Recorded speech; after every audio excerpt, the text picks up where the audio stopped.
इस श्री रामचरितमानस में आत्मा और ब्रह्म की कथा है।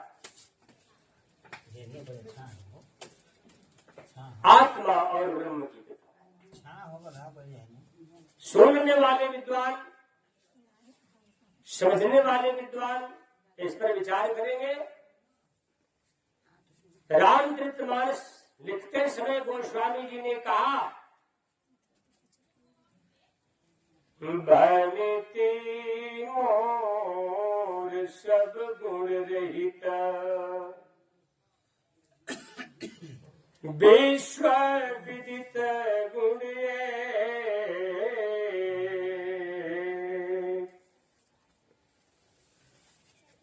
सो सुधार सुनिहि सुमति, जिनके विमल विवेक। प्रेम से बोले सच्चिदानंद भगवान की।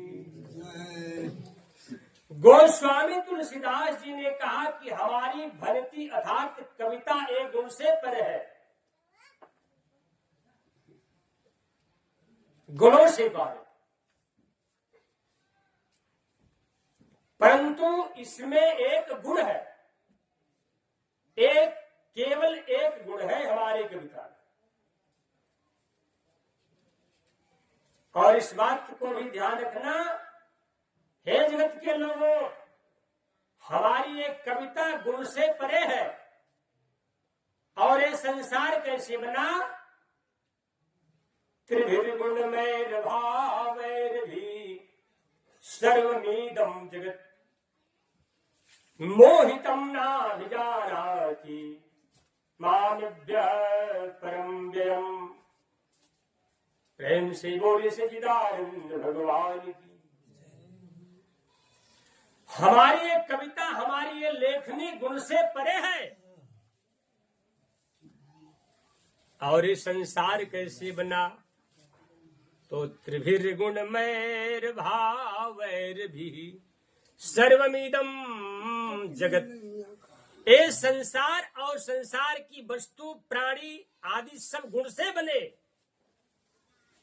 और मेरी कविता गुण से परे है। इसमें एक गुण विद्यमान है, केवल एक गुण विद्यमान है। वो क्या? लेकिन ये एक गुण भी उसी आत्मा को, उसी प्राणी को प्राप्त होगा। सो सुधार सुनिहि सुमति, अपनी बुद्धि को सुधार कर एकाग्र करके जो हमारे कथा का श्रवण करेंगे, जिनके विमल विवेक, जिस पर गुरु की छत्र छाया होगी, जिस पर संत की असीम अनुकंपा होगी, जिसके अंदर सत्संगति से विवेक जागृत होगा, उसी प्राणी के अंदर हमारी इस कथा का बोध, कथा का रहस्य प्राप्त हो सकता है। इसलिए भाई, अब तक जो व्याख्या चला है, गोस्वामी जी ने जो कुछ भी परशुराम और लक्ष्मण के संवाद में, जनक आदि महर्षिगणों के संवाद में जो कुछ बोले, इस पर विचार करने वाले, पढ़ने वाले बहुत सारे विद्वान धरती पर, लेकिन इस लेखनी के अंदर प्रवेश करने वाली कोई कोई विशेष आत्मा होती है, और इस लेखनी का रस और आनंद लेने वाली कोई विशेष आत्मा होती है। जब तक रामचरितमानस के प्रत्येक शब्दों के शब्द के अर्थ को आप नहीं समझेंगे, तब तक से आपके शरीर में आत्मिक अनुभव, परमात्मिक अनुभव, परम आनंद का दर्शन नहीं हो पाएगा। आज भी इस जगत में सीरियल आदि के द्वारा लोग बहुत सारे रामलीला, रासलीला भी देख रहे हैं, लेकिन इसके बाद भी सर्पाकार ये मोह रूपी ये शत्रु जो है कुंडलनी मार करके मनुष्य के हृदय में बैठा है, ये निकल ही नहीं पाता। क्यों? क्योंकि प्राणी गोस्वामी जी के तुलसीदास जी के कथना अनुसार इस कथा का श्रवण नहीं करते। यही कारण है कि प्राणी मोह रूपी इस शत्रु से परेशान, ममता रूपी शत्रु से, अहंकार, राग, द्वेष, घृणा आदि शत्रु से परेशान।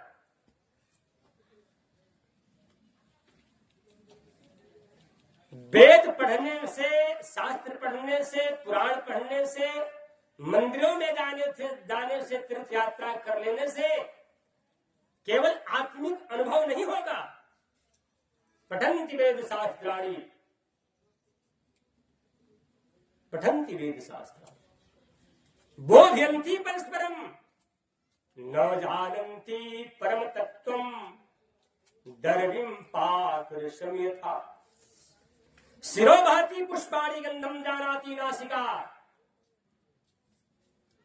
शिरो भाति पुष्पाणि गंधम जानाति नासिका। सिर तो फूल पुष्प के माला को धारण करती है, लेकिन गंध, इस फूल में कितना गंध है, एक गर्दन नहीं, एक नासिका, नासिका जानती। पठन्ति वेद शास्त्राणि दुर्लभो भावबोधका शिरोभाति पुष्पाणि गंधम जानाति नासिका।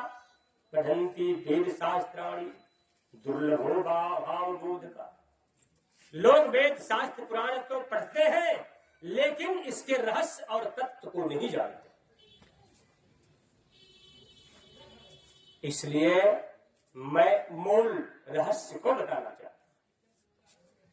दवा खाने के बाद भी अगर प्राणी का रोग न ठीक हो तो दवा से क्या लाभ?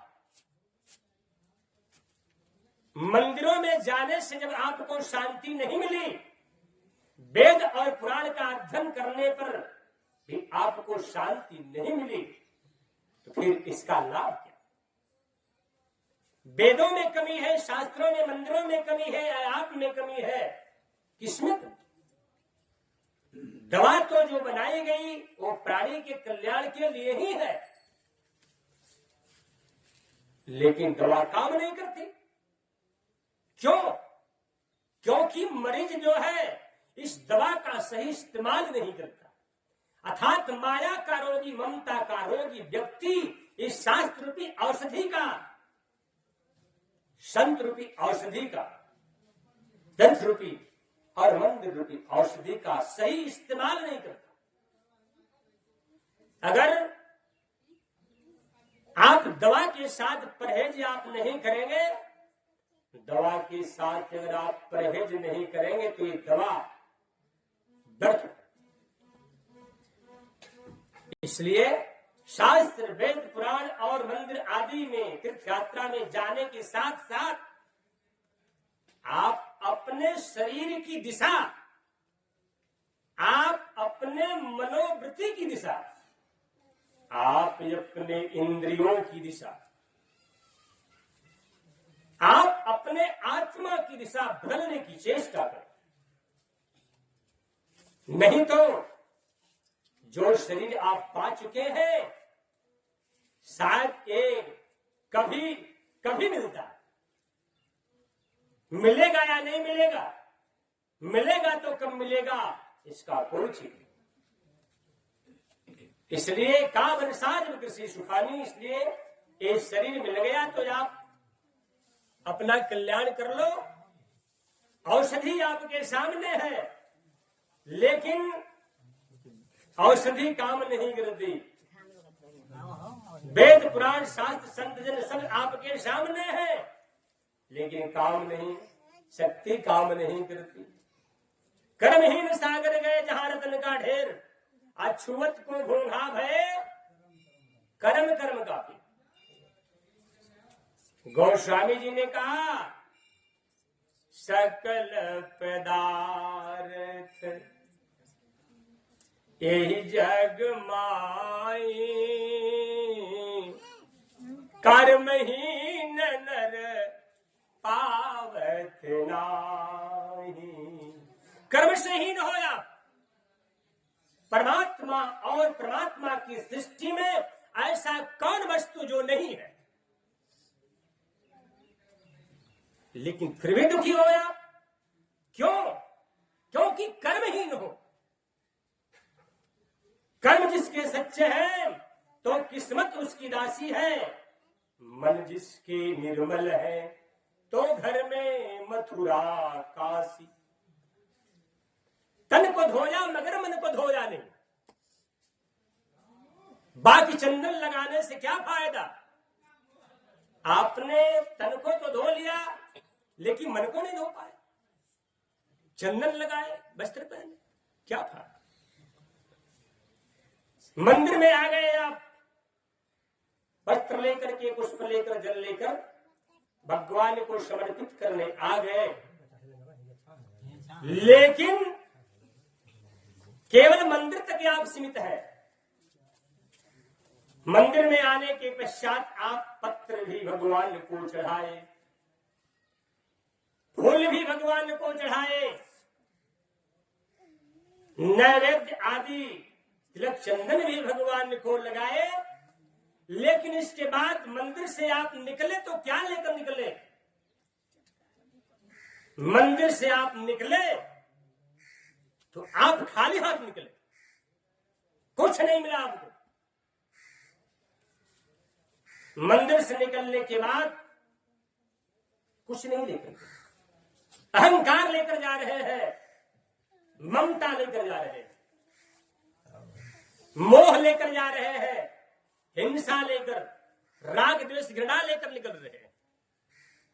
बस केवल मंदिर तक सीमित है आप। पत्र भी भगवान को, पुष्प भी भगवान को और नैवेद्य आदि भगवान को तो चढ़ा दिया, लेकिन अपने शरीर के अंदर अहंकार लेकर, ममता लेकर, क्रोध लेकर जा रहे हैं, तो फिर ऐसे पूजा से क्या लाभ? मंदिर का दोष नहीं, मैंने बता ही दिया। मंदिर तो आपको ज्ञान प्रदान करने के लिए बनी है, शास्त्र पुराण भी ज्ञान प्रदान करने के लिए बने। दोष आपके अंदर है। मंदिर में पूजा करने से पहले या तीर्थ यात्रा करने से पहले रामचंद्र जी ने दिखाया कि संसार के किसी वस्तु को स्पर्श या आचरण में लाने से पहले गुरु गृह गए पढ़न रघुराई, अल्पकाल विद्या सब, अल्पकाल विद्या सब। ये नीति है परमात्मा की बनाई हुई, ये व्यवस्था है। पूजा पद्धति और कुछ भी कर्म करने से पहले प्राणी को इसके बारे में जानकारी कर लेनी चाहिए। एक बात बताता हूं, कथा सुनने में, कथा में और सत्संग में बड़ा अंतर होता है। कहानियां आदि में और सत्संग में बड़ा अंतर है। किसी कर्म को करने से पहले कर्म के विधि को जान लेना चाहिए। अधूरी जानकारी गले की फांसी होती है। अधूरी जानकारी में पढ़ करके रावण ने शिव की तपस्या किया था। हर कोई पुष्प चढ़ाता है भगवान शिव को, कोई भगवान को माल्यार्पण करता है, कोई भगवान को जलार्पण करता है, कोई भगवान को नैवेद्य चढ़ाता है, लेकिन रावण ने अपना गर्दन ही काटकर शिव को चढ़ा दिया। लेकिन जिस समय राम और रावण का संग्राम हुआ, उस समय रावण का गर्दन कट गया और धरती पर लौटने लगा। उस समय शिव कहां थे? शिव को तो गर्दन काट करके भगवान को प्रसन्न किया था, शिव कहां थे? शिव ने आया क्यों नहीं कि हमारे भक्त को आपने क्यों मारा? क्योंकि ये शिव जो है माया से परे पुरुष है। ये शिव सच्चिदानंद है, ये शिव बोधमय है, ये ज्ञानमय, चिन्हमय, अविनाशी है। इसलिए कभी पाप का मदद करने, पाप का सहायता करने नहीं जा सकते। इसलिए शिव को इतना वस्तु रावण, यहां तक कि गर्दन को भी पुष्प बनाकर डाल दिया, लेकिन फिर भी भगवान शिव ने रावण की रक्षा नहीं की। और आप तो पुष्प शिव जी को चढ़ा रहे हैं। शिव जी खुश हो गए, मांस नहीं छोड़ूंगा, क्या हो जाए, क्या बिगड़ जाए। शिव जी को माल्यार्पण करते हैं, पैसा खर्च करते हैं। हम हिंसा करें, चोरी करें, व्याभिचार करें, मांस का सेवन, वेश्यावृत्ति करें, दुष्टों का काम करें, क्या हो सकता है? इतना बड़ा अंधकार आपके शरीर में समाया हुआ। प्रमाण मैंने दिया कि जिस शिव का भक्त रावण था, शिव ने रक्षा नहीं किया एक पाप के कारण। क्योंकि रावण का पूजा पाठ जो था, उसकी तपस्या पापमय हो गई, अधर्म पथ पर चल दिया, तपस्या शक्ति काम नहीं की। अब वही काम आप भी करते हो, आज आप रावण हो भी नहीं, आप रावण हो भी नहीं। रावण तो दिव्यता था, छोटी सी शक्ति, छोटा सा उम्र, छोटा सा शरीर है, अपने शरीर पर इतना गर्व। इसलिए आप जो है इस रहस्य को सत्संग से समझे। भगवान कभी भी केवल पुष्प और माल्यार्पण से प्रसन्न नहीं होते। अगर चढ़ाना हो भगवान को तो श्रद्धा सुमन अर्पित करो। श्रद्धा ही पुष्प के समान है। श्रद्धा मनुष्य के अंदर जो होती है वो फूल के समान है। भगवान कहते भी हैं, पत्रम पुष्पम फलम तोयम यो में भक्त्या पृच्छति तदहं भक्ति प्रयंत मसनंती प्रयतात मनः। प्रेम से बोली सच्चिदानंद भगवान की। पत्र आपको देना नहीं आता, भगवान को पुष्प आपको देना नहीं आता, भगवान को माल्यार्पण और नैवेद्य चढ़ाना नहीं आता। कैसे हम अर्पण करें ये पता ही नहीं। भगवान कहते हैं, हे पार्थ, पत्रम पुष्पम फलम तोयम, पत्रम पुष्पम फलम तोयम यो में भक्त्या पृच्छति। भक्ति से संपन्न होकर के जो आत्मा, जो मनुष्य, चाहे वो स्त्री हो चाहे पुरुष हो, भक्ति से संपन्न होकर मुझ में अतिशय प्रेम करके पत्रम, पत्र को, तुलसी दल को या बेल पत्र को, भक्ति से संपन्न होकर या तो तुलसी दल को या तो बेल पत्र को, पत्रम पुष्पम या पुष्प को, पत्रम पुष्पम फलम तोयम। तोय का मतलब, तोय का अर्थ क्या होता है? जल। भक्ति से संपन्न होकर जो कोई मनुष्य या स्त्री या प्राणी अगर मुझे पत्र को अर्पण करे और पुष्प को अर्पण करे, जल को अर्पण करे, तो मैं, भगवान श्री कृष्ण ने कहा कि दौड़ करके अपने भक्त के दिए हुए हाथों का भोग दौड़ कर लगाता हूं। कर पूजा नैवेद्य चढ़ावा, कर पूजा नैवेद्य चढ़ावा, आप गई जह पाक बनावा।